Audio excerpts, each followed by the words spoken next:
Welcome to Stock Talk.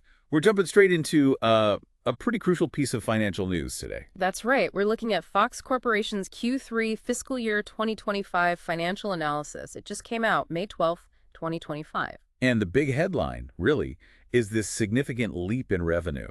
Fox reported, what, a 27% increase year over year? Yeah, 27% in total quarterly revenue, landing them at a hefty $4.37 billion. Okay, so what's behind that? The report points to a couple of big things, right? It does. The two main drivers highlighted are, well, first, the huge impact of Super Bowl LIX, and second, their continued expansion, on the digital platform side. Right, the Super Bowl effect. Makes sense. But like always with these reports, it's not just the top line. We also saw net income drop, didn't we? Exactly. Net income was down, and adjusted EBITDA also dipped slightly, even with that big revenue number. So that's what we want to unpack here. Our goal in this deep dive is really to get behind those headline figures. We want to figure out what's really driving these results, and importantly, what it signals for anyone, like you, keeping tabs on media and entertainment. Definitely.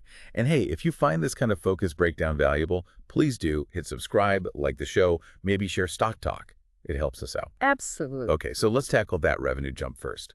That 27% increase, $4.37 billion.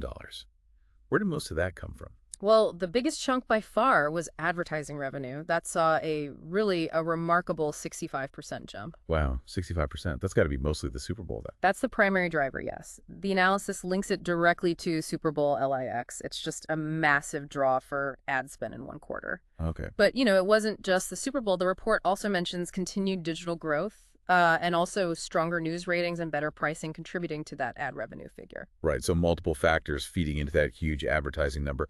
What about the other revenue streams? Did they grow too?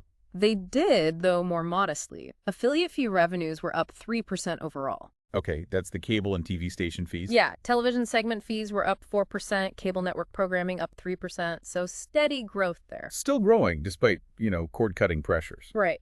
And there was also a 20% increase in their other revenues. That was mostly driven by higher sports sub-licensing revenue. Okay, so growth across the board on the revenue side. Yeah. Do we have the actual dollar figures for comparison? Sometimes percentages hide the scale. We do. So for Q3 2025 versus Q3 2024, affiliate fees went from $1.94 billion to $2.01 billion. It's our show. And other revenues increased from $274 million to $2.04 billion. Yeah. And other revenues increased from $274 million to $330 million. So yeah, the numbers really show the scale, especially in advertising. Definitely eye-popping on the ad side. Okay, so revenue's looking strong, but then profitability. You mentioned net income drop. That's right. It fell to $354 million in the quarter. That's down quite a bit from $704 million in the same quarter last year. So why the big drop when revenue was up so much? Well, the report puts it down to two main things. Higher expenses, specifically tied to broadcasting the Super Bowl. Right, those rights and production costs aren't cheap. Exactly. And the second factor is their ongoing investments in digital content and marketing for platforms like Tubi. Okay, makes sense. And adjusted EBITDA, that was down too, but not as sharply. Correct. Adjusted EBITDA dipped slightly to $856 million from $891 million. And again, the reasons cited are pretty much the same. Those Super Bowl costs, particularly sports rights amortization and production, plus the digital investments. It's always interesting seeing the difference between net income and adjusted figures.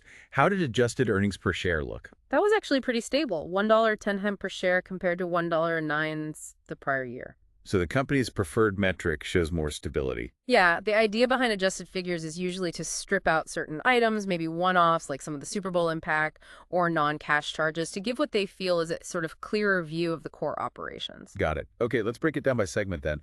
How did cable network programming do? Cable actually had a pretty solid quarter. Revenue was up 11% to $1.64 billion. And profitability there? EBITDA for cable increased 7% to $878 million.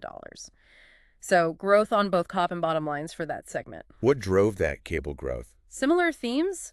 Higher advertising revenue, helped by, news ratings, pricing, digital growth within cable, and also that increase in other revenues from sports sublicensing helped too. But they still face subscriber declines, right? Yes, that's mentioned as partially offsetting those gains, particularly impacting the affiliate fee line for cable. It's an ongoing headwind. Right. Okay, now the television segment.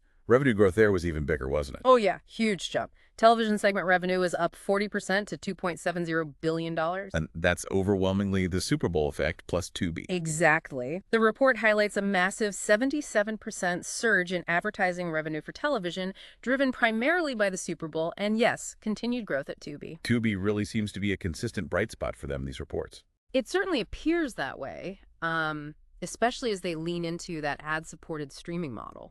But despite that huge revenue gain in television, the profitability took a big hit. It did, quite dramatically. EBITDA for the television segment actually fell to $60 million. That's down from $145 million last year. Wow, so revenue skyrockets, but profit falls. Yeah. Why such a divergence there? Again, it really comes back to the Super Bowl costs. Broadcasting an event like that involves just enormous expenses for the rights and the actual production. Those costs hit the television segment's P&L hard this quarter. Okay. And it's worth remembering, the report notes this too, these huge Super Bowl production costs are sort of cyclical for Fox. They tend to host it roughly every 3 years. So it's a big hit, but a predictable periodic one for that segment. Pretty much. It's the cost of playing in that major league, generating that huge revenue spike and brand exposure. Plus, you still have those ongoing digital investments weighing on the television EBITDA as well. Understood. So we've looked at revenue, profit, segments. How's the overall financial foundation looking? The balance sheet. Looks pretty solid, actually. They ended the quarter March 31st with $4.82 billion in cash and cash equivalents. That's a healthy cash cushion, up from previous periods. Yep, up from both the end of their last fiscal year, June 30th, 2024, and also up from the end of the prior quarter. And generating cash. How's the cash flow? Also strong. For the 9 months ending March 31st, net cash from operations was $1.81 billion. That's way up from $941 million in the same 9-month period last year. Okay, so generating significantly more cash from the business. Are they using that cash for anything specific, like returning it to shareholders? They are. They kept up their share repurchase program, bought back about $250 million of their Class A stock just in this quarter. And they've been doing this for a while. Oh, yes. Cumulatively, they're now at about $5.35 billion of Class A stock repurchased, plus another $1 billion of Class B. And they still have $650 million authorized for more buybacks. So that indicates confidence and a commitment to shareholder returns. Definitely. And that strong cash position and cash flow gives them, a lot of flexibility to do that, plus invest, plus manage the business. Right. So if you boil all this down, what are the main things you think listeners should take away for this FOX report? Well, first, you really can't overstate the massive impact of big live sports like the Super Bowl. Huge revenue driver, even if it comes with big costs. Second, the digital side, especially Tubi, is clearly a core part of their strategy, and it's showing real growth. That's strategically very important. But then there's the flip side, the short-term profitability pinch. Exactly. Those big event costs like the Super Bowl and the necessary spending on digital expansion do hit the bottom line in the near term. We saw that clearly in the television segment results this quarter. While the cable side seems more resilient profit-wise right now. Right. Cable network programming showed strength.